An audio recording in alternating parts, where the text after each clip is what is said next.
Առաջին նախագահ Լևոն Տեր-Պետրոսյանն այսօր ներկա չէր իր ղեկավարած կուսակցության 5-րդ համագումարին, բայց ուղերձ էր հղել, նշելով կանխազգացում ունի, որ ընտրություններում ընդդիմության հաղթանակի դեպքում երկրում կապիտալ վերանորոգում է տեղի ունենալու։ Տեր-Պետրոսյանի ուղերձն ամբիոնից հնչեցրեց ՀԱԿ վարչության անդամ Ավետիս Ավագյանը։ Ես հիանում եմ ձեր ակտիվությամբ, գրագետ եւ համարձակ հրապարակումներով ու վերլուծություններով, Facebook-յան փայլուն գրառումներով։ Գնահատում եմ նաեւ դաշինքներ ձևավորելու ուղղությամբ ձեր թափած ջանքերը։ Իմ նախազգացումով առաջիկա ընտրություններում ընդդիմության հաղթանակի պարագայում մեր երկրում հիրավի տեղի է ունենալու կապիտալ վերանորոգում։ Լևոն Տեր-Պետրոսյան։ Համագումարին հրավիրված էին ընդդիմադիր քաղաքական ուժերի մի քանի ներկայացուցիչներ՝ միլիարդատեր գործարար Սամվել Կարապետյանի առաջնորդած Ուժեղ Հայաստան կուսակցությունից ելույթ ունեցավ Արթուր Միքայելյանը, Լուսավոր Հայաստանից կուսակցության ղեկավար Նիկոլ Փաշինյանի հատուկ հանձնարարություններով նախկին դեսպան Էդմոն Մարուքյանը, Երևանի նախկին քաղաքապետ Հայկ Մարությանի հիմնած Նոր ուժ կուսակցությունից ավականու անդամ Արամ Թորոսյանը, իսկ Ապրելու երկիր կուսակցությունից նախկին սոցիալ-նախարար Մեսրոպ Առաքելյանը։ Հյուրերի ելույթներից հետո Հայ ազգային կոնգրեսի վարչապետի թեկնածու Լևոն Զուրաբյանը կառավարության նիստերի դահլիճի ամբիոնից հայտարարեց ոգևորվածության հատուկ առիթ է այն, որ պատմական այս դահլիճում է 1990-ին հռչակվել Հայաստանի անկախության հռչակագիրը։ Բավականին ոգևորված եմ այն մթնոլորտով, որ այսօր տիրում է այս դահլիճում։ Հնչած ելույթները ինձ թույլ են տալիս եզրակացնել, որ այն համախմբումը, այն կոնսոլիդացիան, որի մասին մենք խոսում ենք, բավականին իրատեսական է։ Թեև ՀԱԿ-ի վարչապետի թեկնածուն կուսակցության փոխնախագահ Լևոն Զուրաբյանն է, այդուհանդերձ ընտրություններից 3 ամիս առաջ կուսակցության առաջնորդ Լևոն Տեր-Պետրոսյանը հայտարարել էր՝ պառակտված ընդդիմությանը միավորելու միակ կարող ուժը Սամվել Կարապետյանն է։ Ինչու Տեր-Պետրոսյանը որոշեց պաշտպանել Կարապետյանին, հարցրինք Զուրաբյանին։ Տեր-Պետրոսյանը փորձում է վերկուսակցական դիրք ստանձնելով նպաստի կոնսոլիդացիայի կայացմանը, բայց մեր ընտրարշավում բնականաբար մենք մեր ծրագրին ենք ներկայացնում եւ մենք վստահ ենք, որ մեզից լավ դա ոչ մի չի իրականացրի։ Ուրիշ բան, որ Տեր-Պետրոսյանը համարում է եւ երևի ճիշտ է համարում, որ համախմբման գործը ավելի լավ կարող է անել հենց Սամվել Կարապետյանը։ Այսօրվա համագումարին Լևոն Զուրաբյանը հայտարարեց, որ Հայ ազգային կոնգրեսը պատրաստ է սկսել կոնսոլիդացիայի գործընթաց Ուժեղ Հայաստան կուսակցության եւ այլ ժողովրդավարական ու ռացիոնալ ուժերի հետ։ Զուրաբյանից հետաքրքրվեցինք, ինչ ձևաչափով է պատկերացնում այդ կոնսոլիդացիան, եթե Կարապետյանի Ուժեղ Հայաստանը հայտարարել է, որ դաշինքով չեն մասնակցելու ընտրություններին։ Հայ ազգային կոնգրեսի վարչապետի թեկնածուն նաեւ պնդեց, իրենք կամ գնում են միայնակ կամ միասնական դաշինքով։ Միասնական դաշինքի ցուցակը կազմվում է մասնակցող կուսակցությունների առանձին կազմված ցուցակներից։ Այսինքն ամեն կուսակցություն մասնակցում է իր ցուցակով։ Մենք էլ մեր ցուցակով կմասնակցենք, եթե լինի դաշինք։ Երկու դեպքում էլ մասնակցում ենք Հայ ազգային կոնգրեսի ցուցակով։ Մի դեպքում որպես առանձին քաղաքական ուժ մասնակից, մյուս դեպքում որպես դաշինքի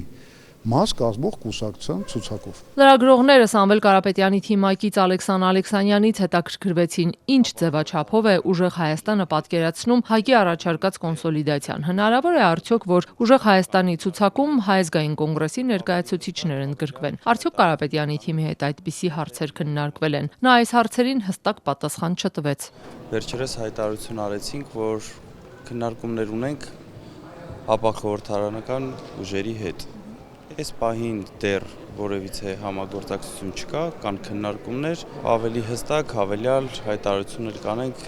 եթե լինեն համագործակցություններ։ Ինչ ձևաչափով եք դա պատկերացնում։ Հավելյալ կներկայացնենք։ Ընտրություններին Ուժեղ Հայաստանը միայնակ է մասնակցելու։ Այդ հստակությունը կա այս պահին։ Ոնց ենք ներկայանում, ինչ ենք անում, հավելյալ կներկայացնենք, ինչպես Նարեկ Կարապետյանը ասեց, ում անցյալի հետ կապված մենք հարցեր չունենք։ Մեր վարչապետի թեկնածուն Սամվել Կարապետյանն էլ եւ գնում ենք ընտրությունների ունենալու համար Ուժեղ Հայաստան Սամվել Կարապետյանի հետ։ Մեկ ցուցակով է լինելու անկախ համախմբում կլինի։ Բոլոր մանրամասները կներկայացնենք, երբ ավարտենք բոլոր քննարկումները։ Համագումարի ընթացքում Լևոն Զուրաբյանն անդրադառնալով իրենց անելիքներին ասաց Հայաստանն արտաքին քաղաքականությունում պետք է պահպանի հավասարակշռված բազմավեկտոր մոտեցում եւ չմիանա արևմուտք արևելք հակամարտող ճամբարներից որևէ մեկին, զարգացնելով հարաբերությունները Ռուսաստանի, Միացյալ Նահանգների, Եվրամիության, Իրանի, Հնդկաստանի եւ Չինաստանի հետ։ ՀԱԿ-ն առաջարկում է վերադառնալ կիսանախագահական համակարգին, դադարեցնել քաղաքական հետապնդումները եւ այլն։ Հայ ազգային կոնգրեսը իր գերագույն նպատակն է համարում Հայաստանի եւ հայ ժողովրդի ազգային անվտանգության շահերի պաշտպանությունը, այդ շահերին սպառնացող հակամարտությունների կարգավորումն ու երկարատև եւ կայուն խաղաղության հաստատումը։ Մինչ ընդդիմությունը համարում է, որ երկրի անվտանգային խնդիրը լուծված չէ, վարչապետ Փաշինյանը վստահեցնում է, Հայաստանը եւ անվտանգ է եւ ապահով։ Այսօրվա Հայաստանով մենք պետք է հպարտանանք։ Հիմա մենք առերեսվում ենք մեր պատմության, մեր իրականության եւ մեր անելիքների հետ։ Այդ ճանապարհին վերանայումներ կանենք, բայց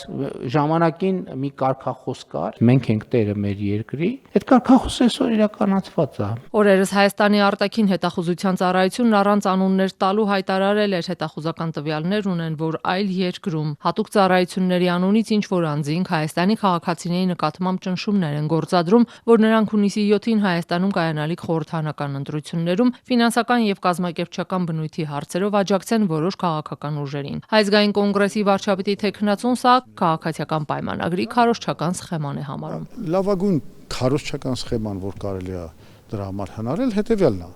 Հայտարարում ես, որ քո բոլոր քաղաքական հակառակորդները ուզում են պատերազմ, որ ընդ որում բանա Ռուսաստանի դրդմամբ, բոլորը Ռուսաստանի գործակալներն են կամ ԿԳԲ-ի գործակալներ են, հետեւաբար դեմոկրատական արևմուտքը պետք է աչք փակի այն օրինախախտումների վրա, որ